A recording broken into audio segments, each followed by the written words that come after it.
morning. Kevin Kolosh, K-O-L-O-S-H. On April 29th, Calumet City detectives, with the assistance from the St. Louis County Police Department, arrested James Barbier at his home in Creve Coeur, Missouri, for the 1966 murder of Karen Snyder. Karen Snyder was stabbed more than 120 times on November 12, 1966. On that date, at approximately 11:10 p.m., Calumet City Police responded to a residence in a 400 block of Wilson Avenue where they found the deceased body of Karen Snyder. In December of 22, Calumet City detectives received an inquiry about the status of this case. Detective Sergeant Asher Dimitrov and Detective Sergeant Kevin Rapaz began to re-examine the case. They spent the next 16 months analyzing evidence and locating and re-interviewing witnesses. Their investigation confirmed that Barbier was a suspect in the murder. Evidence that was recovered from the scene in 1966 was sent to the Illinois State Police Crime Lab. With the advancements in technology, that evidence matched the DNA of Barbier. And Barbier is scheduled for his next court appearance on May 21st, 2024 at the Cook County Courthouse in Markham, Illinois.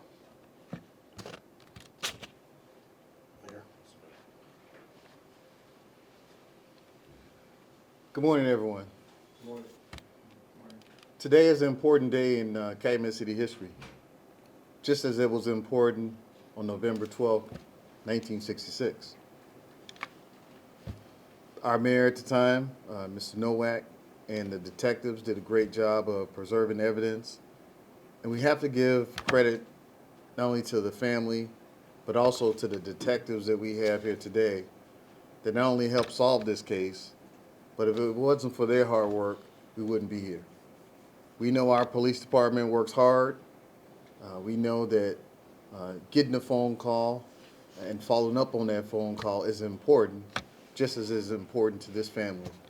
And I want to thank the family and give my heartfelt prayers to the family. We know that this was important to you and your mother. It was important to the family. Although the story is not finished yet, we know we have to be here for the family. And the city of Calumet City will be here for the family as we extend our arm and we extend all of the power of our police department and all the power of our city government. We know that God is good and God will protect this family and protect your mother, your father, and protect this family and allow y'all to have more family reunions and discuss the importance of today and also allow you some healing. There's some parts of me that feel this gentleman has not come fully to justice because he's free. But the family still has to look at him and realize that he's free. And until he's behind bars and until he gets his full justice, we know we're going to continue to hold the family up. And we're going to continue to hold our police department up. I want to thank everyone for coming today. I'm going to turn it back over to our chief. I also want to mention we have standing with us Alderman Anthony Smith from the city of Calumet City to not only give his words of prayers to the family, but also all of our assistant chiefs, as well as I'm sure the chief will introduce them. Thank you, guys. I'll turn it back over to the chief. Before we move on to the family, I'd like to recognize, I recognized already Detective Sergeant Asher Dimitrov, who's behind me here, Detective Sergeant Kevin Rapaz. Off to the right here, we have Assistant Chief Keith Kwiatkowski, Assistant Chief Andre Black, and Commander of Detectives Casey Erickson, who supervised this investigation. And I think at this time we're going to turn it over to Paula. Were you going to say a few words? Sure. Just come up and spell out your first and last name. We know your relationship, but if you can just let the press know your relationship to Ms. Snyder. Paula Larson, Larson, daughter. Very thankful for the phone call that Kevin Seeley made in 2022. That the two investigators picked up the file, ran with it, and now we are here. I'm still on, with my family, a journey to justice. It's not over, but we're closer than we ever were in 57 years. Very thankful to Cal City, the department, the gentlemen, all the gentlemen, and the three that started this ball rolling. The one that made the phone call, and the two that took the case with the preservation of everything for 57 years and put that man where he should be. Thank you. Any other family that would like to come forward? Uncle Bill, you want to talk? What about our caller? How about Kevin?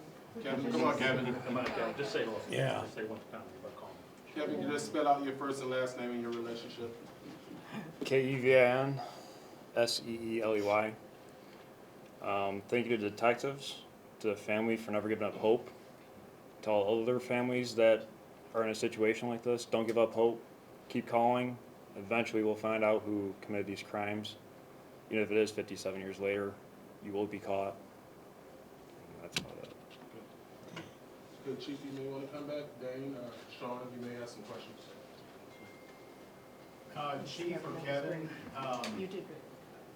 yeah, Kevin, you did a good job. Don't worry about that. What led to this phone call after, at that time, 55 years? Kevin wants to talk about that? He's asking you. What's that? You're obviously not 55 years old. Thank you, yeah, no. What led to that phone call? Tell me. Sitting at He the has to kitchen tell table my with my grandma. Well, go ahead. Oh, sorry. Sitting at the kitchen table with my grandma, she would always speak about this case, and it just basically haunted her till the day she died. She would always talk about, so my grandpa is cousins with Karen's father. I never met them until today, but she always spoke of it. And someone that committed something like this should be caught or at least looked into, so. And what did your grandma say? All those She years? just talked about what happened and how he was never caught and how he needed to be caught, so. So I just figured might as well make a phone call, see if, get a ball rolling, who knows? Tell me about that. Yeah.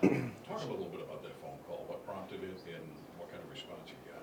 Just my grandma, I probably heard the story like 5 times, so I just was, all right, I'm just gonna call him.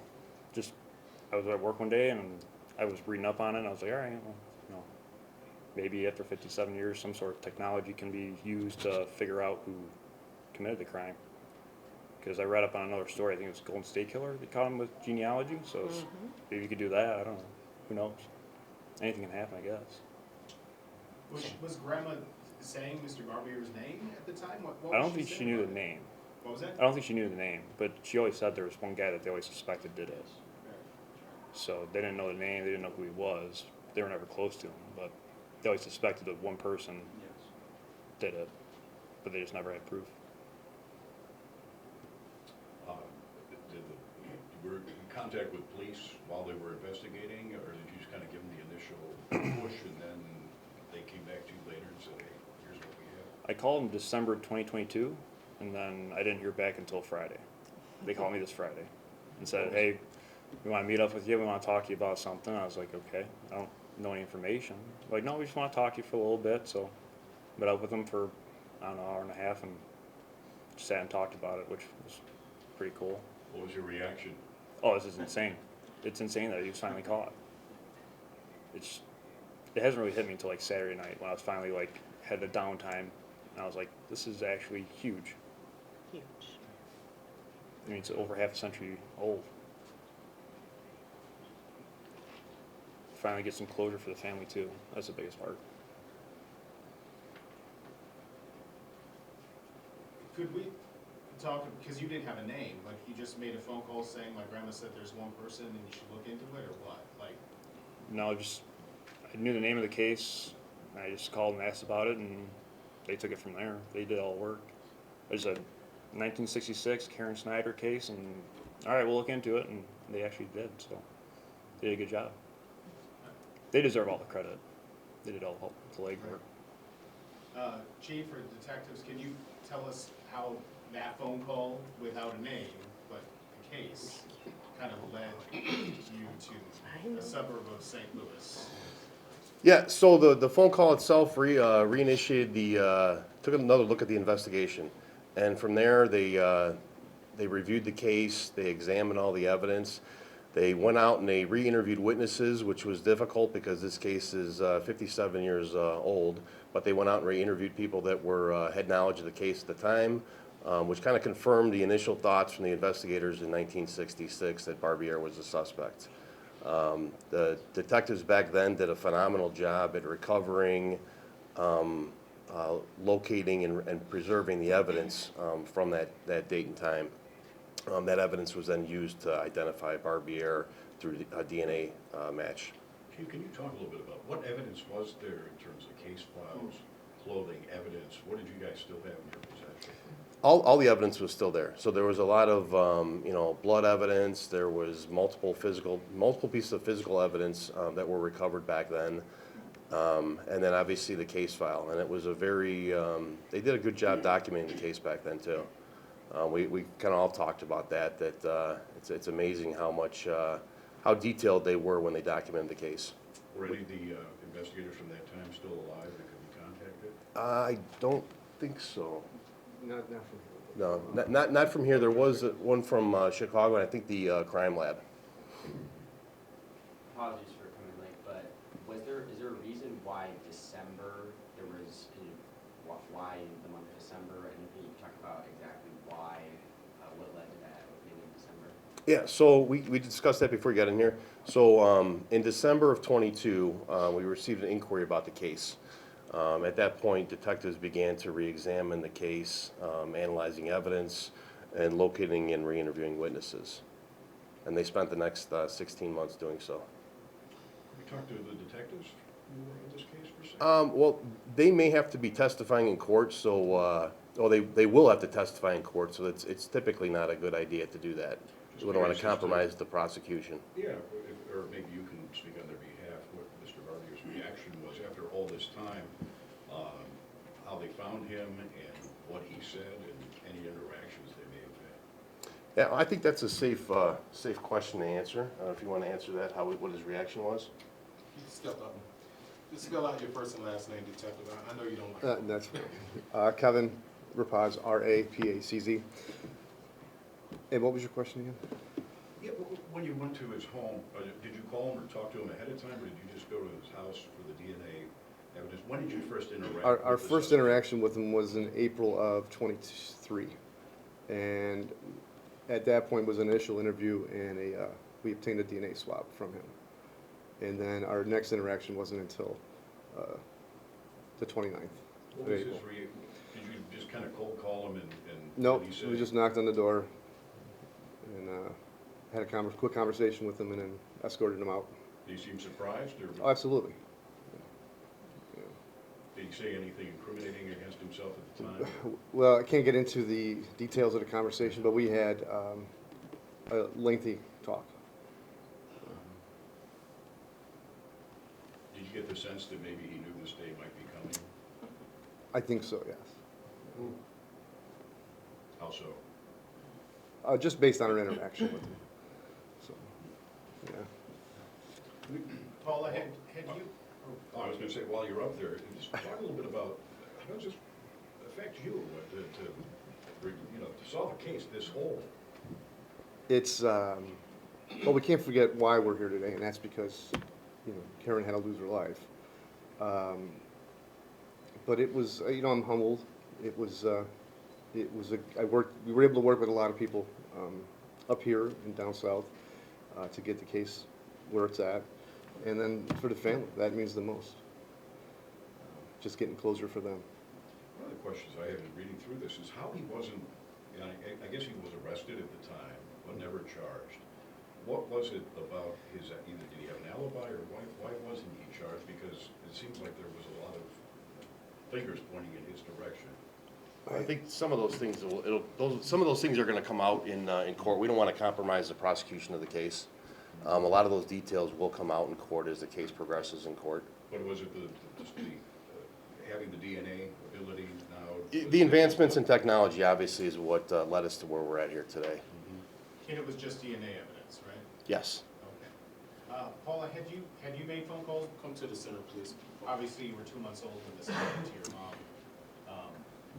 you had made phone calls, inquired in the past. When was the last time you had done that? 2009, my aunt and I came to the police station because we had put in an article in the Times of a cold case. They had asked if there was any cold cases, call, and since this was Illinois, I didn't think that it would carry into the paper, but it did. And then, excuse me, that generated a couple phone calls to my Uncle Bill, but those didn't pan out. The person that wanted to talk to us said, my husband doesn't want me to talk, but I want to talk to you, and it turned out that that was the man's former sister-in-law. I'm sad that I didn't pursue at that time. I had a young family. They were most important. I could not dive in whole body because we were raising a family and I had to be present in their life. We came back because we had heard that this man's daughter was willing to give her DNA. And my aunt and I were like, all right, we're on. We came back and we were told that the evidence wasn't available. I asked for an exhumation of her body. I was told that wasn't going to happen. I shouldn't say wasn't going to happen. That's not what that we would do. We felt defeated and went about our lives. And when a phone call came on my phone, I thought, wow, that's an 862 number. I'm not familiar. I Googled it, saw that it was the police station. I answered it, and I heard, is this Paula Larson? And I said, well, who is this? And Investigator Rapaz said, this is me, and this is what's happening. And his words were, I am knee-deep in this case. It was one of the best phone calls I've ever received. And the second best phone call was the other day when they called to tell me that the man was in custody and arrested. Other than that, my father fought from the day he found her till the day he died, trying to bring this to justice, I should say, but he met no success. How frustrating was that for your family? I believe my father died way early because of this, because of the fight that he had internally, the knowledge that he 98% felt this was the killer.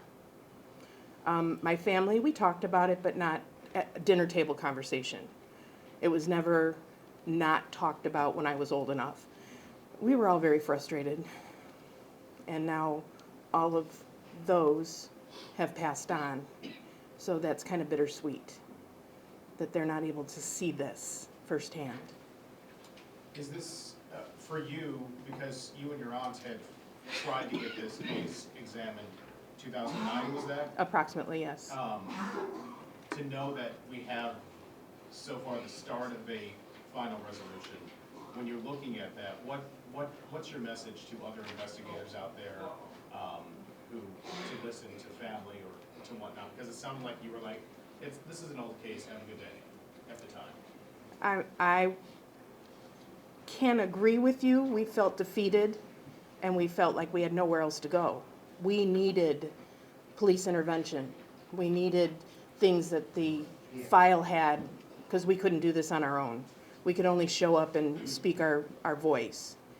For families, like Kevin said, do not give up. Pursue every idea, everything that you hear, even if you don't feel that it's important. It may be important. It may shock the next investigator into going, why wasn't this looked at before? And what can we do now? Because that's what our investigators did. We've got about 5 more minutes. I know you have no memories of your mom, but I'm sure you know her by family talk and reputation. Tell us about her. She was very young. Very young. I've heard that she was a very strong human. I've heard that she was fun, that she was very nice. She was beautiful, but I am biased. And her family loved her very, very much.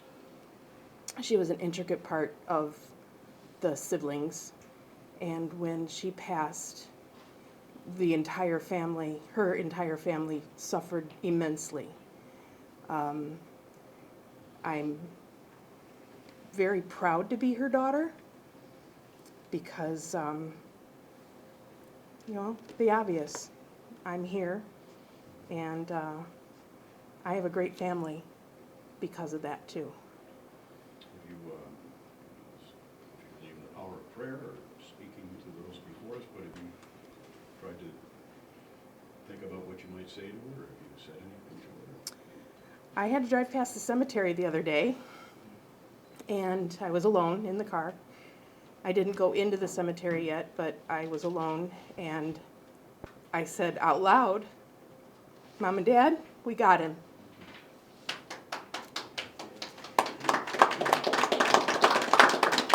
Thank you. Any wrap-up questions, Sean? Dave? All right. I want to thank everyone for coming. Thank you. Family, we're still here with you. Chief Kolash, Detective Eunice DeBrass, Essinger. We've been joined by 5th Ward Alderman DeJuan Gardner for the record. And let's hopefully we can get a successful prosecution. Thank you so much, everybody. Thank you.